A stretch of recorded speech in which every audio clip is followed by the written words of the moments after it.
See, today we'll study the chapter 15, body fluids and circulation. In last lecture we have discussed about chapter 14, that was breathing and exchange of gases. आज हम circulation पढ़ेंगे, human heart and all about blood. Let's see what is the content. First of all, content देखिए क्या है. Blood पढ़ेंगे पहले हम. See your left hand side. Lymph, tissue fluid, circulatory pathways क्या क्या है, double circulation क्या है, और रेगुलेशन ऑफ कार्डिक एक्टिविटी. हमारे हार्ट की सारी एक्टिविटी कैसे रेगुलेट होती है. जैसे हमने पढ़ा था कि ब्रीदिंग कैसे रेगुलेट होती है, सांस लेने की प्रोसेस, वैसे ही हार्ट की एक्टिविटीज़ कौन रेगुलेट करता है उसकी पूरी प्रोसेस पढ़ेंगे. Last ending will be disorders of circulatory system, same like respiratory system. हर चैप्टर के लास्ट में डिसऑर्डर्स पढ़ेंगे. So will start with the first para.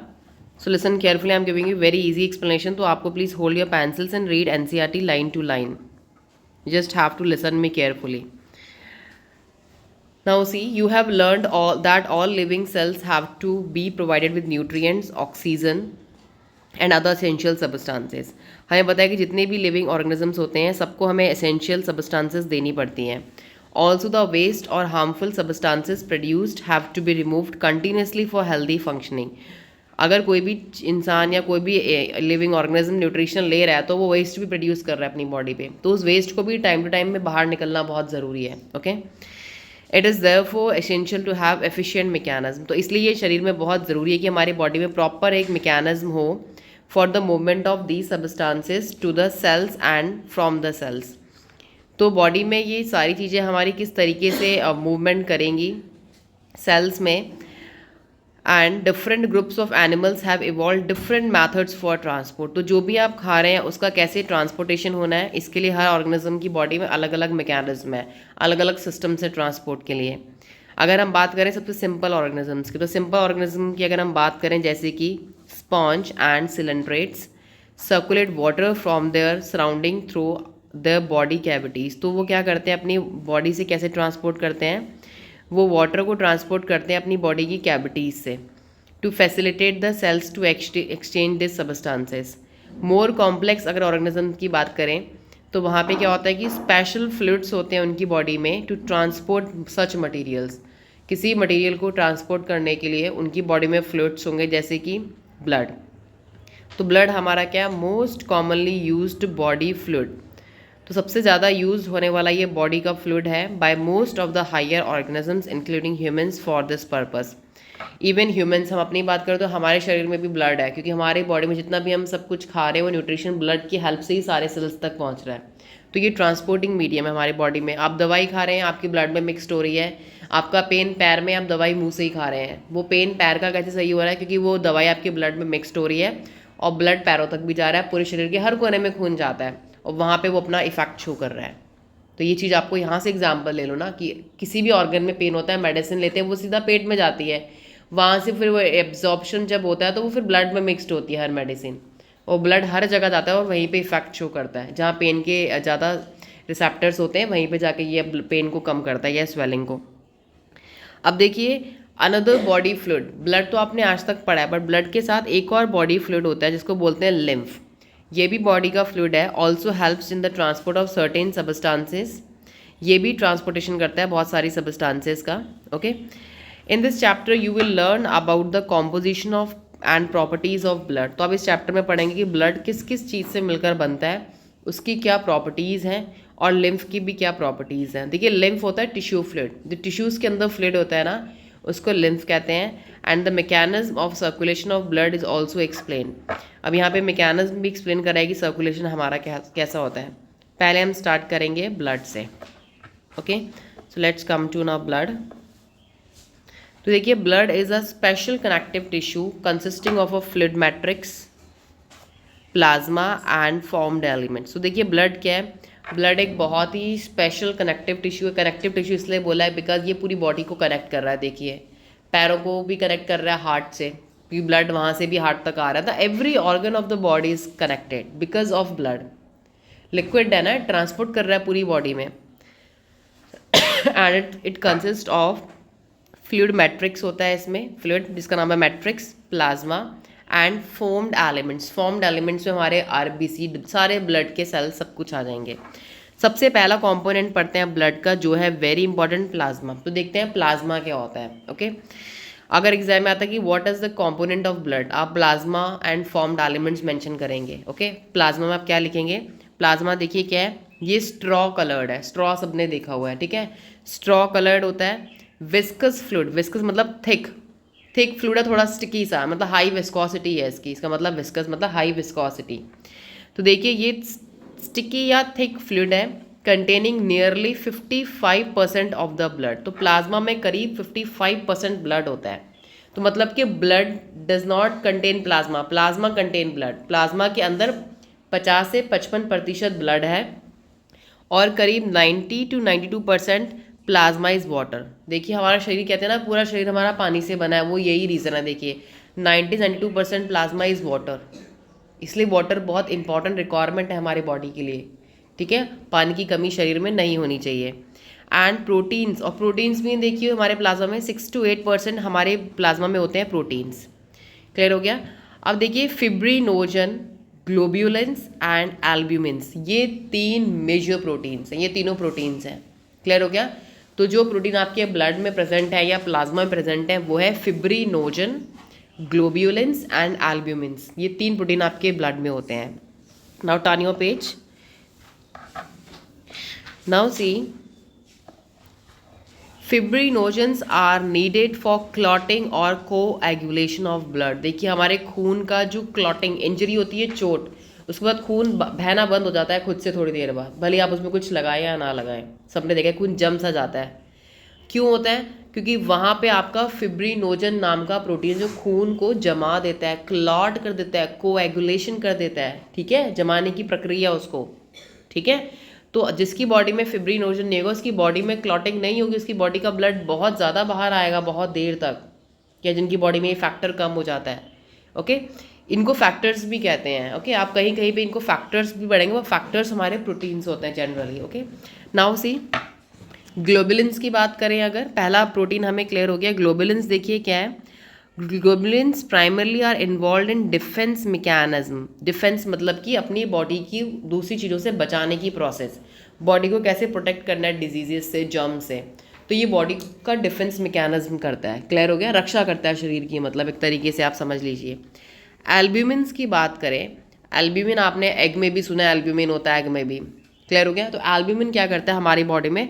Osmotic balance.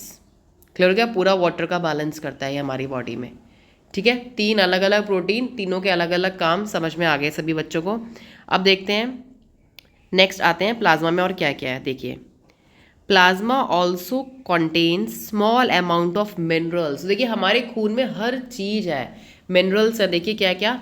Sodium, calcium, magnesium, bicarbonate, HCO3, chlorine, ये सारे minerals आपके शरीर में present है।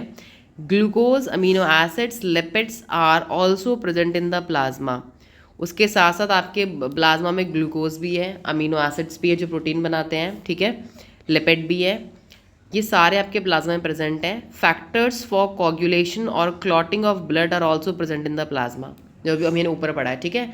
जो फैक्टर्स क्लॉट करते हैं ब्लड को वो भी आपकी प्लाज्मा में प्रेजेंट है, बट किस फॉर्म में? इनएक्टिव फॉर्म में। ये आपको याद रखना है। वो एक्टिव कब होते हैं ये भी आपको पता होना चाहिए, वो हम पढ़ेंगे प्रोसेस की, कब आपके वो जो फैक्टर्स प्रेजेंट हैं प्रोटीन्स वो एक्टिव कब होते हैं, चोट लगने पे या कब होते हैं, ये हम पढ़ेंगे नेक्स्ट प्रोसेस में, ठीक है। अब देखिए plasma without, very important, plasma without the clotting factor is known as serum. ये नीट के लिए बहुत इंपॉर्टेंट है, एंट्रेंस एग्जाम्स में ऐसी क्वेश्चन आते हैं कि सीरम क्या है, वहाँ पे ऑप्शन दे देंगे विद क्लॉटिंग फैक्टर, विदाउट, या 2-3 चीज़ें और दे देंगे। क्लियर हो गया? तो सीरम क्या होता है? जब हम प्लाज्मा में से क्लॉटिंग फैक्टर को निकाल लेते हैं अलग, जो बचता है वो हमारा सीरम होता है। आजकल सीरम हेयर्स के लिए मिल रहे हैं, आपने बहुत सुना है, तो वो किस तरीके से प्रिपेयर कर रहा है, यू शुड नो कि how they are preparing. Okay, अब देखिए फॉर्म्ड एलिमेंट्स में आ जाइए। नेक्स्ट टॉपिक मतलब कि ये हमारा क्या है, प्लाज्मा का कंपोनेंट पढ़ रहे हैं हम। प्लाज्मा पढ़ लिया, अब आते हैं फॉर्म्ड एलिमेंट्स। अब देखिए फॉर्म्ड एलिमेंट्स में क्या है, इरिथ्रोसाइट्स, सबको पता है इरिथ्रोसाइट बोलते हैं आरबीसी, इसको लिख लो, रेड ब्लड सेल्स को बोलते हैं इरिथ्रोसाइट्स। इरिथ्रो मतलब red, okay. Erythrocytes are RBC, leukocytes are WBC, and platelets are the cells which help in clotting, लिख लो, प्लेटिलेट्स क्लॉटिंग सेल्स को कहते हैं, अभी जिनके बारे में हम पढ़ रहे थे। तो देखिए इनको बोलते हैं फॉर्म्ड एलिमेंट्स, ये एलिमेंट्स हमारे ब्लड के अंदर फॉर्म्ड है, okay, and they constitute about 45% of blood, करीब 45% ऑफ ब्लड इनसे ही बना है। 45, आपको पता था अभी कि प्लाज्मा में करीब 50 से 55% ब्लड प्लाज्मा में है, और वो ब्लड का करीब 40 से 45% है ये फॉर्म्ड एलिमेंट्स। कितने परसेंट? 10% बचा। क्लियर हो गया? अब देखिए एरिथ्रोसाइट्स पढ़ते हैं पहले, आरबीसीज के बारे में। आरबीसीज क्या है? आरबीसीज और red blood cell are the most abundant, सबसे ज़्यादा पाए जाने वाले सेल पूरे शरीर में आरबीसी हैं, मोस्ट एबंडेंट, सबको पता होना चाहिए। अ हेल्दी अडल्ट मैन, एक हेल्दी अडल्ट मैन में ऑन एन एवरेज, एवरेज करीब 5 millions to 5.5 millions of RBCs -3 cube of blood. करीब आप हेल्दी, हम सब हेल्दी हैं, हमारे शरीर में देखो कितने आरबीसी, सिर्फ मैं अभी वन टाइप ऑफ सेल की बात कर रही हूँ, बाकी कितने सेल हैं, सिर्फ आरबीसी करीब लगा लो 5 मिलियन से 5.5 मिलियन आप सबके शरीर में प्रेजेंट है, बहुत बड़ा अमाउंट हो गया ये, ओके। उसके बाद देखिए RBCs are formed in the red bone marrow in adults. RBC कहाँ बनते हैं? हमारी रेड बोन मैरो, जो बोन के अंदर मैट्रिक्स होती है ना, फिल्ड मैरो, स्पॉन्जी टिश्यूज़ बोलते हैं मैरो को, मैरो मीन स्पॉन्जी टिश्यूज़, वहाँ पे हमारे क्या बनते हैं? आरबीसीज, हड्डी के अंदर। क्लियर हो गया? अब देखिए RBCs are devoid of nucleus, RBCs cells के अंदर न्यूक्लियस नहीं होता, जैसे हर सेल में न्यूक्लियस होता है ना बीच में, आरबीसीज के बाद न्यूक्लियस नहीं है। And in most of the mammals they are और बाइकॉन्केव इन शेप, इनकी शेप होती है बाइकॉन्केव, मतलब बीच से फ्लैट, बीच वाला पोर्शन फ्लैट, साइड से बाइकॉन्केव, ठीक है।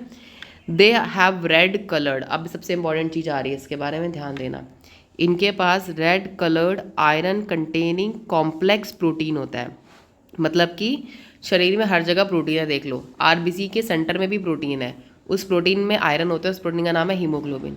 तो ग्लोबिन, ग्लोबिन अभी हमने प्रोटीन ऊपर पढ़े हैं ग्लोबिन्स, तो ये भी ग्लोबिन्स का ही है, आयरन कंटेनिंग ग्लोबिन है ये, ठीक है। Hence the colour and name of the cells, तो इसी वजह से सेल का नाम रख दिया red blood cell, okay. A healthy individual, एक नॉर्मल इंडिविजुअल की शरीर में कितना खून होना चाहिए? देखिए आप सब ने अपना ब्लड तो मेजर करवाया हुआ है, ब्लड टेस्ट सब करवाते हैं, तो आप सबसे ऊपर आपका ब्लड लिखा होता है, ब्लड कितना है, ठीक है, 12 to 16 grams of haemoglobin every 100 ml of blood. Her 100 ml जो आपका ब्लड निकालते हैं निडल में, उसमें हीमोग्लोबिन चेक करते हैं कि इसमें इनका हीमोग्लोबिन कितना है, हीमोग्लोबिन मतलब आरबीसीज कितने हैं, जितना हीमोग्लोबिन होगा उतना ब्लड होगा, पूरे शरीर का खून तो कोई नहीं नाप सकता है ना, उस तरीका क्या होता है कि 100 ml ऑफ ब्लड में कितना 12 to 16 ग्राम होना चाहिए हमारा हीमोग्लोबिन, 100 ml ऑफ ब्लड में, ठीक है। अब देखिए are these molecules play a significant role in the transport of respiratory gases.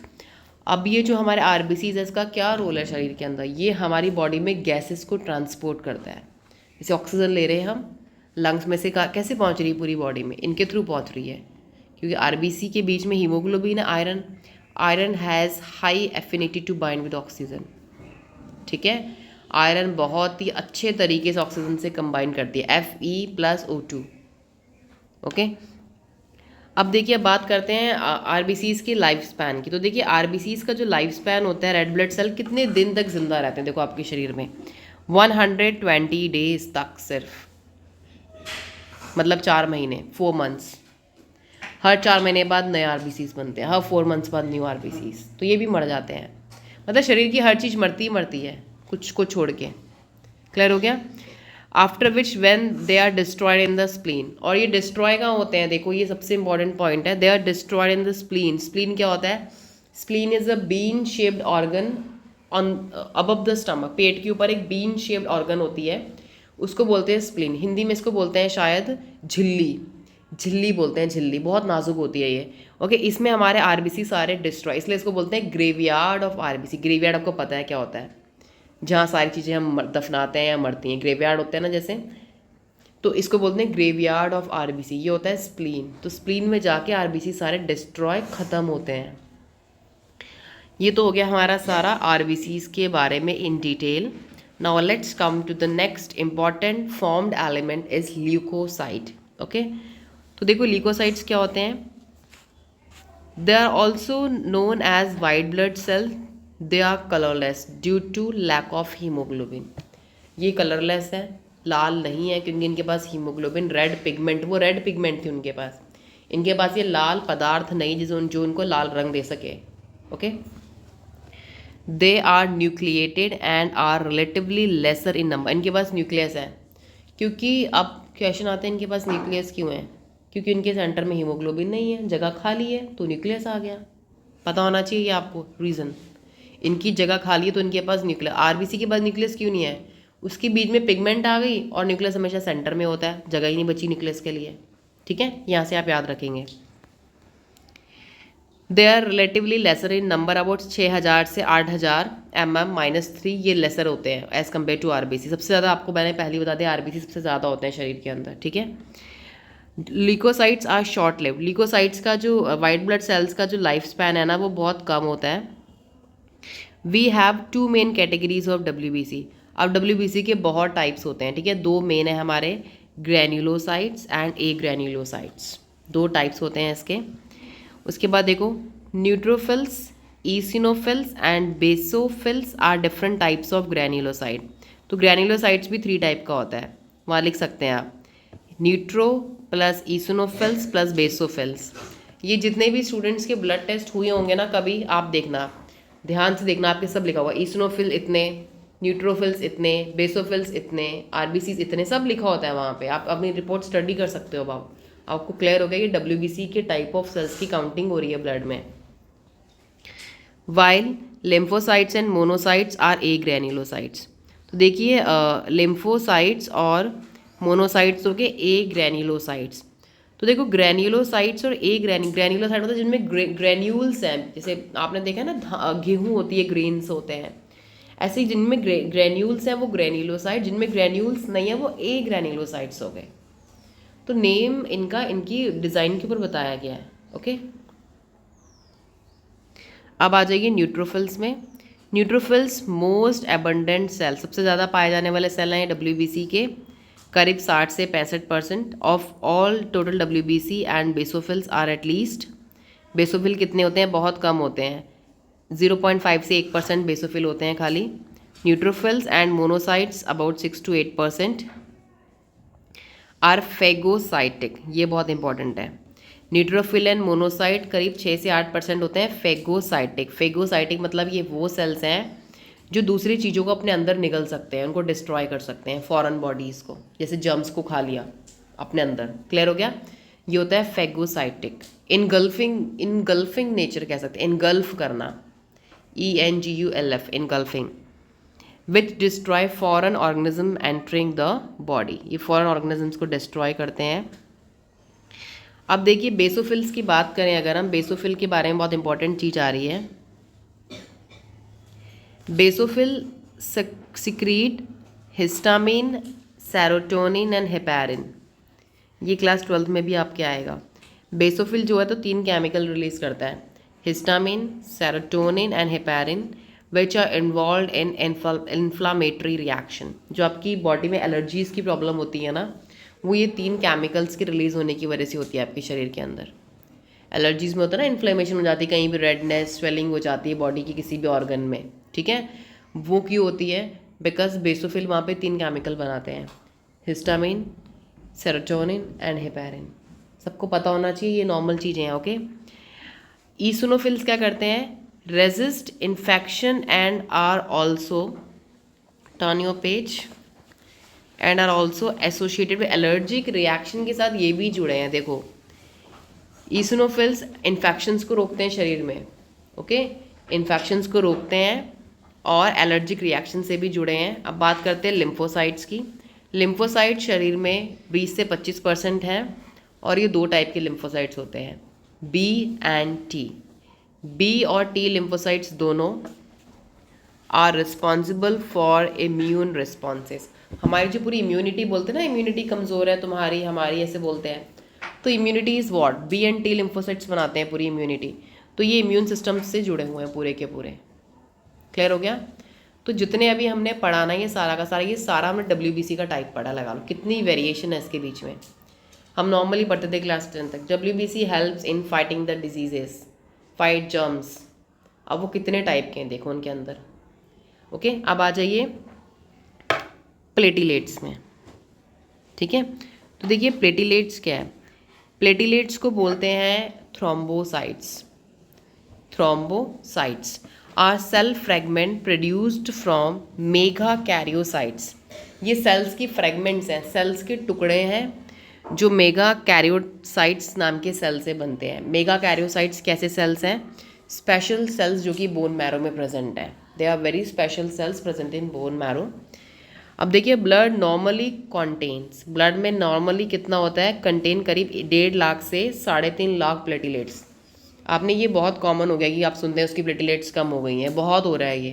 तो नॉर्मल रेंज देखो कितनी है? 1.5 लाख से 3.5 लाख। कुछ लोगों की तो लास्ट कुछ लोग बहुत ज़्यादा वीक हो जाते हैं ना, 50-20,000 ऐसी भी लोगों की गिर जाती हैं प्लेटलेट्स एकदम से। बहुत रिस्की फैक्टर होता है ये। ठीक है, क्योंकि क्लॉटिंग नहीं होती है बॉडी में फिर किसी भी जगह पे, क्योंकि प्लेटलेट्स का काम है क्लॉट बनाना, कोएगुलेशन करना। ठीक है, platelets can release a variety of substances most of which are involved in the coagulation or clotting of blood. तो प्लेटलेट बहुत सारी चीज़ें बनाती हैं जो कि ब्लड की क्लॉटिंग के लिए ज़रूरी है। A reduction in their number can lead to clotting disorder. अगर इनके नंबर में कमी आती है तो क्लॉटिंग डिसऑर्डर हो सकता है, which lead to excessive loss of blood from the body. छोटे से भी कट लगने पे कहीं पे शरीर का बहुत सारा ब्लड बाहर आ सकता है एकदम से।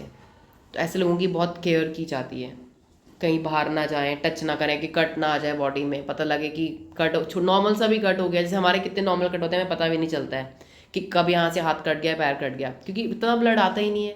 अब जिसकी प्लेटलेट्स गिर जाएंगी बिल्कुल, उसके तो बहुत ज़्यादा ब्लड आएगा, एकदम वीकनेस आ गई बॉडी में, तो कुछ भी हो सकता है क्योंकि ब्लड ही सब कुछ कर रहा है बॉडी के अंदर।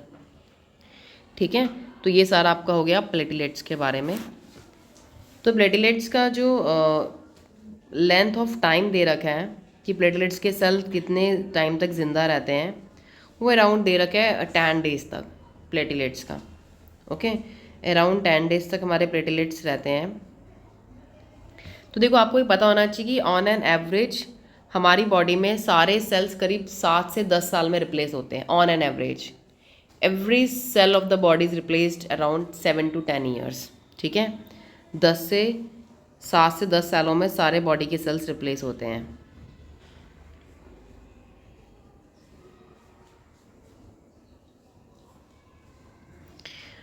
अब देखिए ये तो आपका हो गया सारा ब्लड्स के बारे में in detail. Next will read about blood groups. Okay, this will read in the next lecture. So blood और उसके कंपोनेंट सबको क्लियर हो गए हैं। नेक्स्ट हम पढ़ेंगे ब्लड ग्रुप्स के बारे में, ब्लड ग्रुपिंग क्या होती है and how to take out blood grouping. This also I will explain you. I hope it is clear to everyone.